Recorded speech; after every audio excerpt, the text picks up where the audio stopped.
प्रश्न है। हाँ, हजारों बार कसम खाओ तो भी वही बात होगी।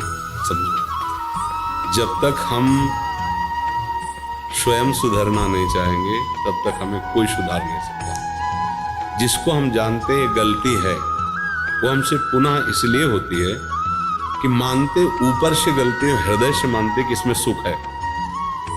अंदर की बात है ये। ऊपर से हम कहते हैं अधर्म है, पाप है, गलत है, नहीं करूंगा, नहीं करना चाहिए। और अंदर से है कि सुख है, अब तुम्हें कोई नहीं रोक सकता। हजार बार गलती मानो, फिर ऊपर हजार के ऊपर चलेगी बात, वही होगा। जिस दिन आपके हृदय में ये बात आ गई कि देख लिया कहीं सुख नहीं है, अब आज से मैं नियम लेता हूं अंदर से भगवान के बल पर कि मैं ऐसी जगह नहीं जाऊंगा जहां भ्रष्ट हो जाऊं, ऐसे दृश्य नहीं देखूंगा जिससे मैं पतित हो जाऊं, ऐसा भोजन नहीं करूंगा, ऐसा संग नहीं करूंगा, और खूब नाम जप करो। तो यही सुधार है, दंड से सुधार नहीं होता।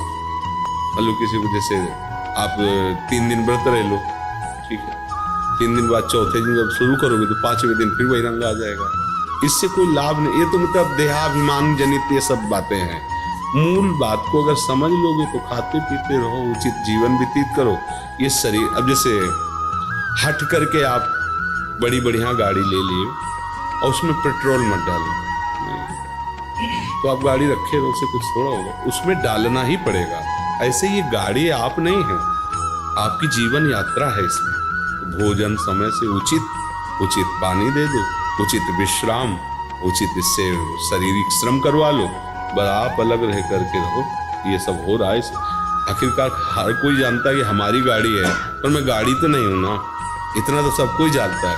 अगर यही बात इसमें समझने लगो तो सुधार होना शुरू हो जाएगा। गाड़ी हमारे हाथ में ना कि हम की गाड़ी के हाथ में, और उसकी भी एक सीमा है, उसी सीमा से चलोगे तो बच जाओगे। सीमा से तो फिर कंट्रोल आपके हाथ में नहीं रहेगा। सीमा के अंदर मतलब सिद्धांत के अंतर्गत शरीर रूपी यात्रा को चलाओ। उचित आहार, उचित विहार, उचित शयन, उचित बर्ताव, गंदी बातें जो निषेध की जाती हैं उनको स्वयं छोड़ो। जब हमारा हृदय आकर्षित होता है किसी गंदी बात के लिए तो मन हर्षित होता है। बस समझ लो कि ये हर्षित होना हमारे लिए पतन का कारण है। उसी समय बुद्धि को सशक्त रखो।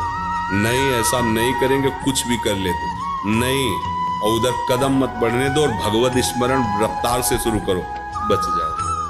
चाहे जितना दंड दे। एक बार पुलिस में पिटने के बाद उसको अभ्यास हो जाता है कि बहुत इतने ही पिटेंगे, और वो अपने आचरणों को सुधार नहीं पाता। तो इसलिए अपने को दंड की तरफ वृत्ति नहीं रखनी, अपने को सुधरने की तरफ वृत्ति रखनी। वो आप स्वयं कीजिए। वो अपने गुरुदेव के वचन, संतों के वचनों का भरोसा आश्रय लेकर माया से पार होते हैं। दंड विधान तो ऐसे एक विनोद समझो। दंड विधान से कोई सुधरता नहीं है, सुधरता स्वयं की ग्लानि से। जब उसको ग्लानि होती है कि मैंने गलत किया, इतना हमें भगवान का प्यार मिल रहा है, संतों का प्यार मिल रहा है, फिर भी मैं नीच ऐसा कैसे, ऐसे अंदर उसकी जो पश्चाताप अग्नि जलती वो उसका सुधार करती है।